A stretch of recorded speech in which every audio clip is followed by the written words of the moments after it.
So today our Torah portion is Matat and Maseh, which means tribes and journeys.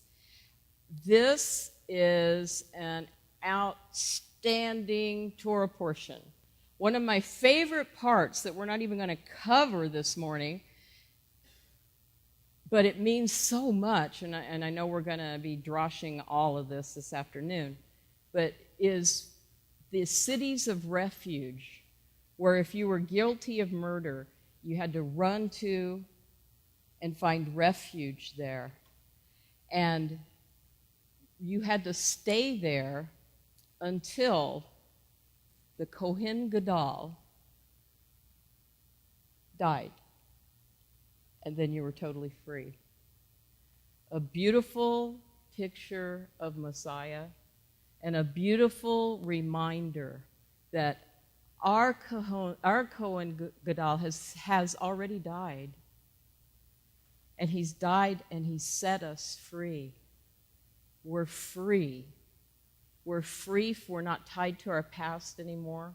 We're not tied to our past mistakes anymore. We're totally free in him. The most beautiful picture of all. But there is so much to learn from this portion this week. And it's such an exciting portion. And so we're going to go ahead and start. Let's see here. We're going to start in Numbers 32, 1 through 3. Now the children of Reuben and the children of Gad had a very great multitude of livestock. And when they saw the land of Jazer and the land of Gilead, that indeed the region was a place for livestock, the children of Gad and the children of Reuben came and spoke to Moses, to Eleazar the priest, and to the leaders of the congregation, saying, Atarath, Dibon, Jazer, Nimrah, Heshbon, Eliah, Shebam, Nebo, and beyond, the country which the Lord defeated before the congregation of Israel, is a land for livestock, and your servants have livestock. Therefore, they said, if we have found favor in your sight, let this land be given to your servants as a possession. Do not take us across the Jordan. And Moses said to the children of Gad and to the children of Reuben, shall your brethren go to war while you sit here? Now why will you discourage the heart of the children of Israel from going over into the land which the Lord has given them? I want us to park it right there for just a second. Because the thing that struck me as I was reading the portions this week was that it is important for us as God's people to be echad. And we talked about this a lot during last week's portion, but the theme just keeps coming up and coming up and coming up. And more important than anything else was, if we don't do this together, then we become a discouragement to our brothers. And in fact, Moses feared that they would have actually ruined the whole plan of Yahweh by separating themselves from their brethren. And as I was kind of, meditating on this week, I was thinking about how it all began way back in Genesis. And if you remember, Ishmael also had a mighty nation. In fact, he had, it was prophesied that he would have 12. 12 is a number of government in the Word of God, just like Israel had 12. And from those 12, mighty nations would come forth from Ishmael. There's some really interesting things about the prophecy regarding Ishmael. And so I've got it up on the PowerPoint today, and it's in Genesis 16. 11 and 12. Behold, he's speaking to Hagar. Behold, you are with child, and you shall bear a son, and you shall call his name Ishmael, because the Lord has heard your affliction. He shall be a wild man, and his hand shall be against every man, and every man's hand against him, and he shall dwell in the presence of all of his brethren. Now, think about that for a minute, and think about the Middle East right now. They have, for century upon century, this is nothing new that's going on in the Middle East right now, because it was part of what God had prophesied over Ishmael and his descendants. And remember, Esau went up and married all of Ishmael's daughters. So Esau, Ishmael, this is all related to Islam, basically. And so if you look at it, even what's going on today in the Middle East, the Shiites are fighting what's that? Sunnis, and they got all these tribal wars going back and forth now. And the reason I'm bringing this up is not to put them down. God knew their hearts already. He knew what was going to be in their line of descent. He already knew all of this, is why he was able to prophesy this to Ishmael, to Hagar, before Ishmael was even born. Okay, now, think about this. I thought about this week. Here you've got Israel made up of 12 tribes. But you don't see Benjamin rising up against Judah. Their brothers are not fighting one another. They're not a bunch of nations. They're echad, one nation, one people. See the difference? See, this is what our Father wants us to learn, and learn this lesson well. Echad is very important. Oneness is very important to God.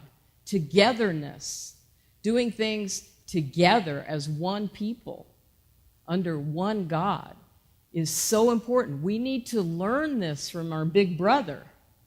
They may have different sects here and there, the conservatives, the ultra-conservatives, the reformed, but they consider themselves one people. They don't fight amongst themselves or each other. They don't make war with one another like the descendants of Ishmael. And let's go to the next one. Oh no, this isn't working for some reason. Okay. In Genesis 32:28, when we read about Jacob, he says, "And your name shall no longer be called Jacob, but Israel, for you have struggled with God and with men and have prevailed." And if we go to the Strong's Concordance, Israel actually means he will rule as God. So if we are one people, one God, and we call ourselves Israel because we have been grafted in to Israel, we rule as God. We are his ambassadors of his kingdom. That means we speak what he speaks, we act like he acts, we are the representation of him on the earth. That's what Israel really means. Where on the other hand, Ishmael means God heard. God heard his affliction. And so that's what Ishmael means. Well, when you think about this, sometimes I think too much, I know. But if you really think about this, it's better to hear God and be his representative than it is to be heard by God.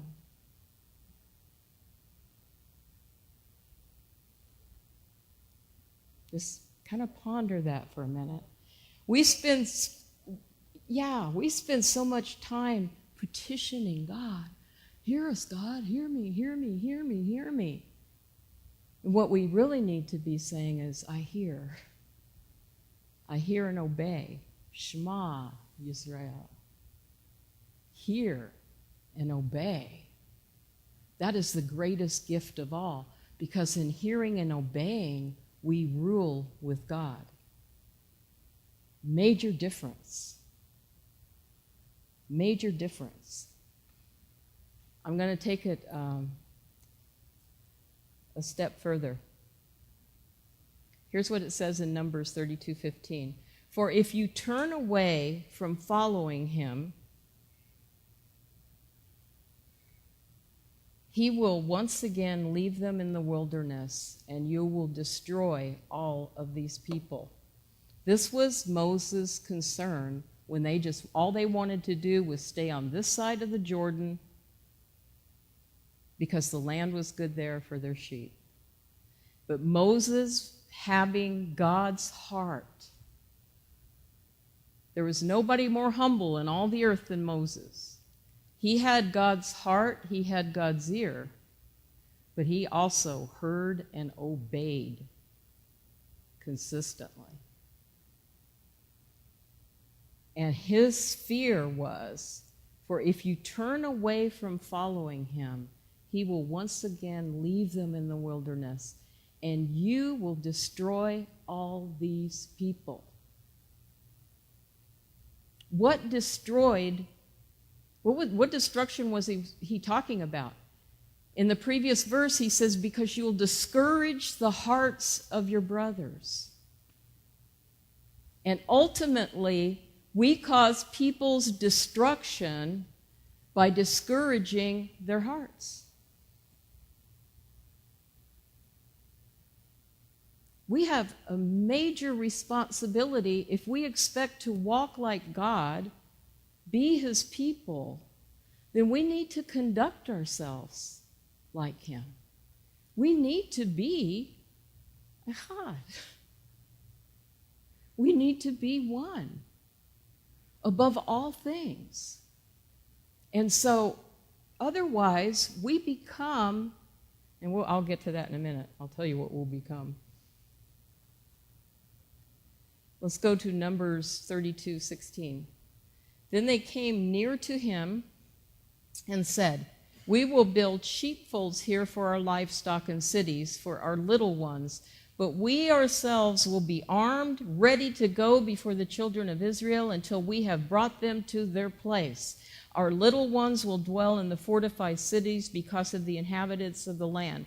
We will not return to our homes until every one of the children of Israel has received his inheritance. This is the promise that Gad made to Moses. You know, we will fight with our brethren. We will stay echad.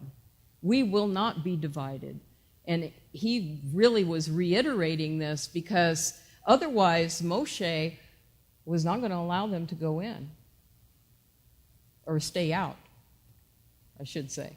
Stay outside of the perimeter of the promised land that God had promised them. But the thing that made the difference is they were willing to fight for their brethren. In Numbers 36:7-9, so the inheritance of the children of Israel shall not change hands from tribe to tribe, for every one of the children of Israel shall keep the inheritance of the tribes of his fathers.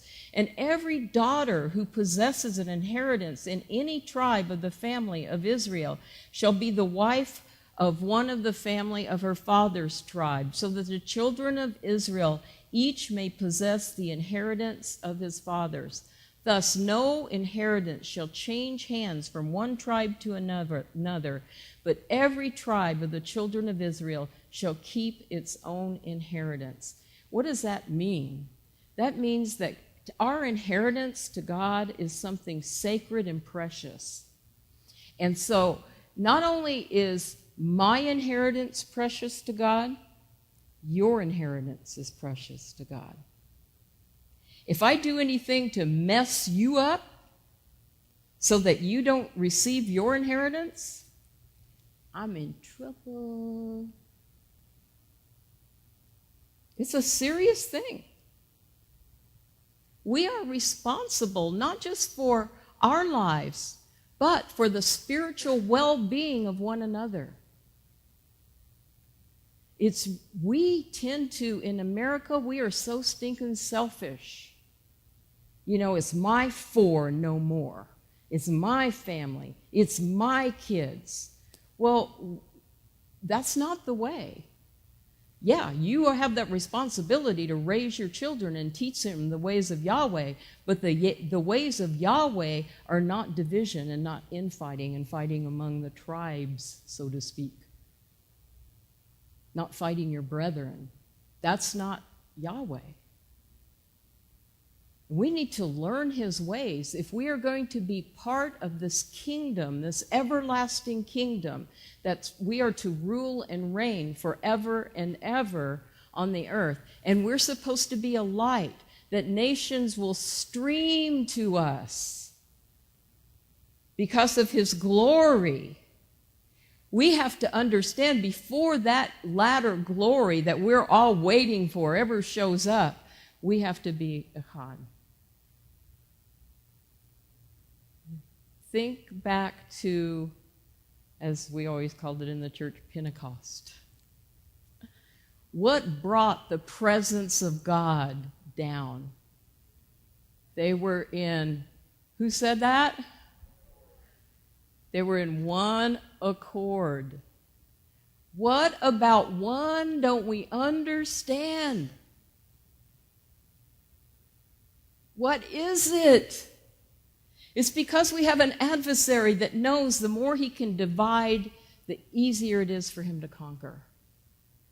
And he is about destroying the kingdom of Yahweh, not establishing it. If we are to rule with God, if we are to be Israel, then we have to understand this. These are basic, we're talking basics here. But if we don't have the basics down, how are we going to move on?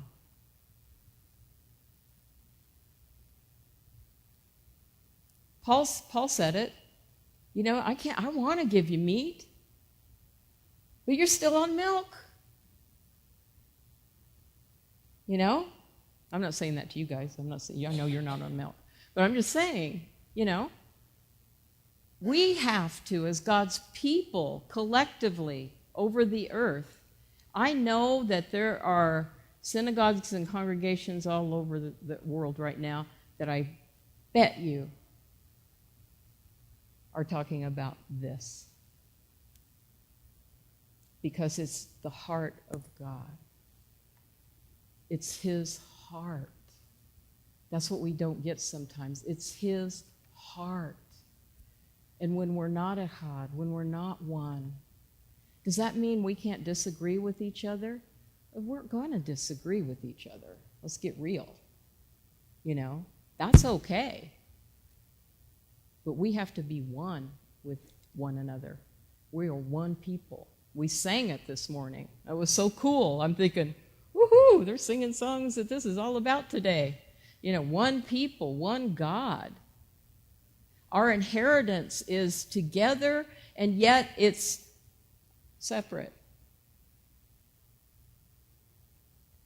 We all have a different inheritance before God, but God is protective of your inheritance, and he's protective of mine, and he doesn't want either one of us to step on the other's inheritance. Let's go to see what our Messiah says about this. Matthew 24, 9 through 15. Then they will deliver you up to tribulation and kill you. Oh, how cheerful. And you will be hated by all nations for my name's sake. And then, and we often don't notice this as part of end-time prophecies. We're all into the killing and the bloodshed and the torture and all that. But he says, and then many will be offended. So why are we so surprised when people get offended nowadays? It was prophesied. Now, if God's words were true over Ishmael, they are true over us in these end times. And then notice what he says. Many will be offended and will betray one another and will hate one another. Then many false prophets will rise and deceive many. And because lawlessness will abound, the love of many will grow cold. But he who endures to the end shall be saved. And this gospel of the kingdom will be preached in all of the world as a witness to all the nations, and then the end will come. But what's going to come first is people are going to get offended.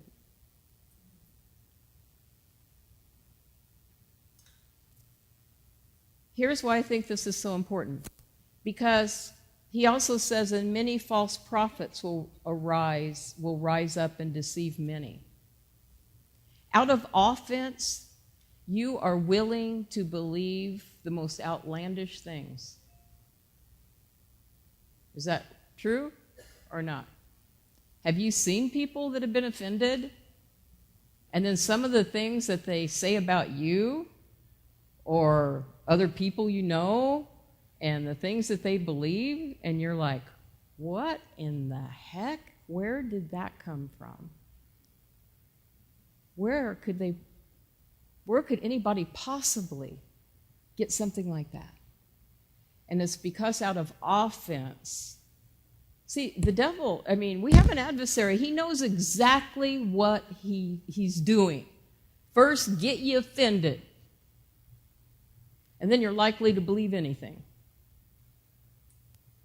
Because you're mad. And you're upset. And I don't like that. You shouldn't have done that. You shouldn't have said this. And I'm mad. And then you are in a place of vulnerability to believe a lie. And the reason it's so important for us now is because there will be a false Messiah that'll come up, I believe, out of Islam. And they're looking for their Messiah too. And if you put the Quran right next to the Bible and you look at who they say their Messiah is, and you line it up with what it says about our anti-Messiah, they fit. It's a perfect description of one another. Okay, so who do we identify with? Now let's get down to it. Because if we walk around offended and not echad with one another, then we have just identified ourselves with Ishmael. And you might go, ho, ho, ho, ho, ho. I do not identify with them. But if we're fighting, and we're bickering, and we're offended, then we don't look like Israel. Because Israel rules with God.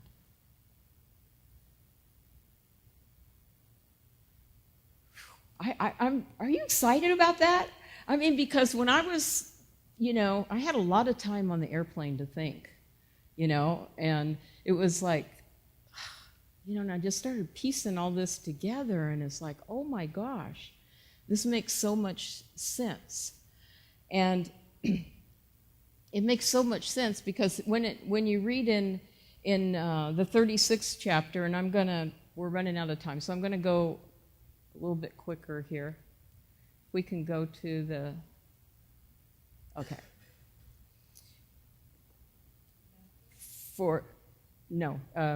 I'm going to explain something that's in Numbers 36, chapter of Numbers 7 through 10. For the tribes of the son of Israel shall each one cling to its own inheritance as Yahweh commanded Moses. Now notice what it says here. The word for turn here in future tense is to solve, and it's a samach, a vav, and a vet. Solve is to turn about or to go around. It is indicative of mobility, unstableness, and temporariness. The usage of this verb here lends extra emphasis to the issue at hand. For the tribes of Israel shall each cling. Cling is yid baku, and it means to cleave like glue to its own inheritance, as Yahweh commanded. Okay, the next slide.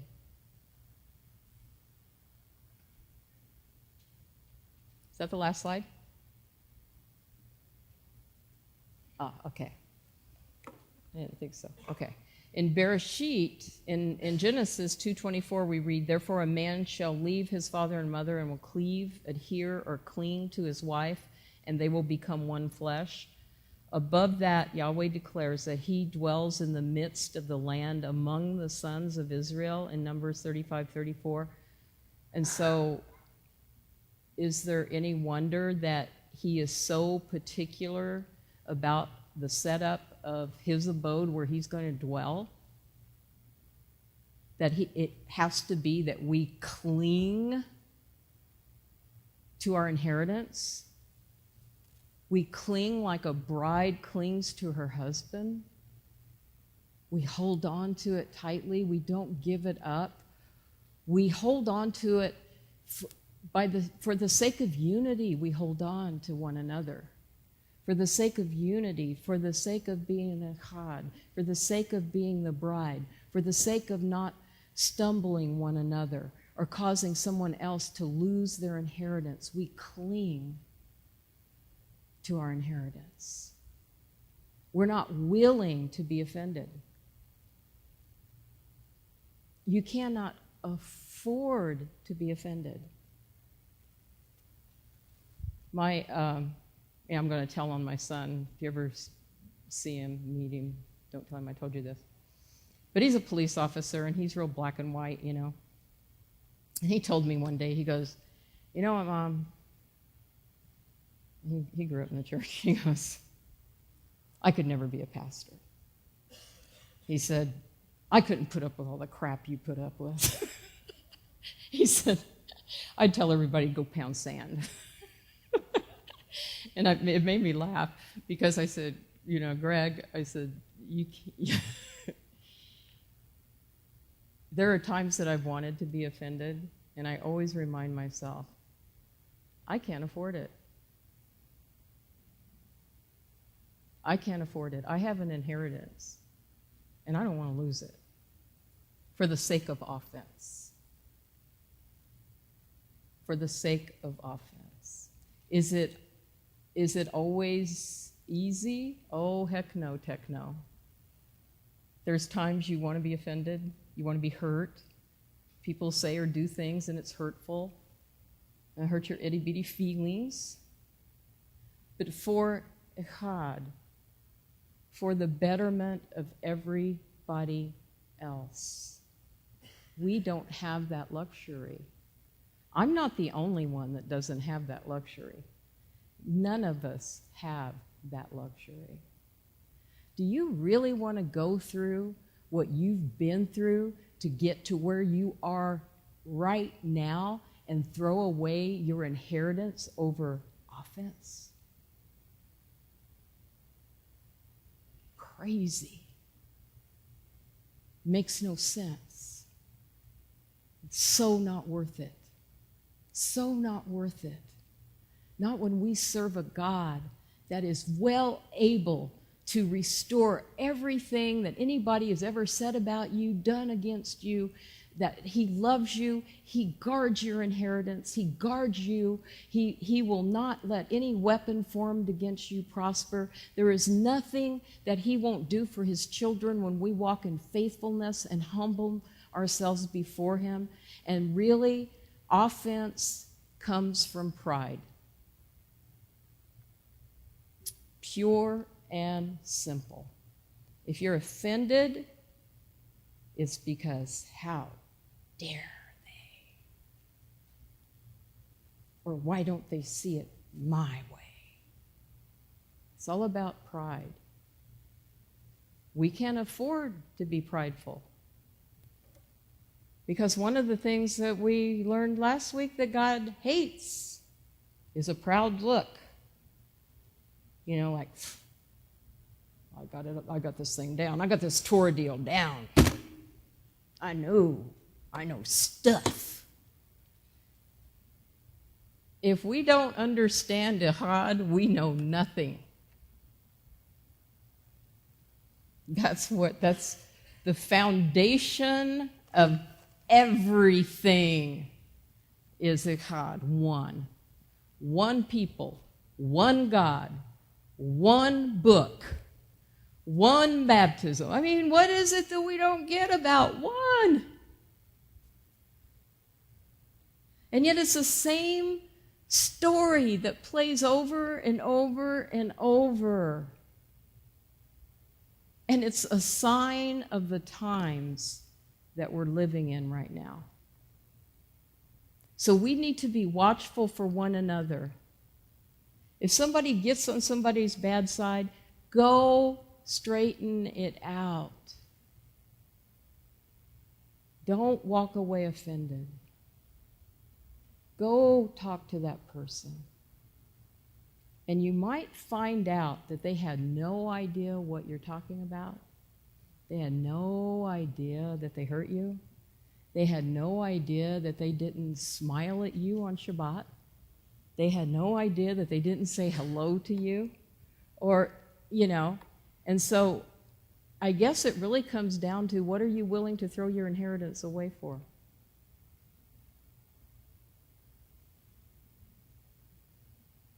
I don't know about you, but I don't want to give it up. I am so looking forward to living in the land and seeing the throne of Yeshua established and the glory of God filling Jerusalem and walking through one of those gates, and I don't know which gate I'm walking through yet, but I guarantee you I want to walk through one of them. And so do you. And there's nothing worth giving that up for. Nothing.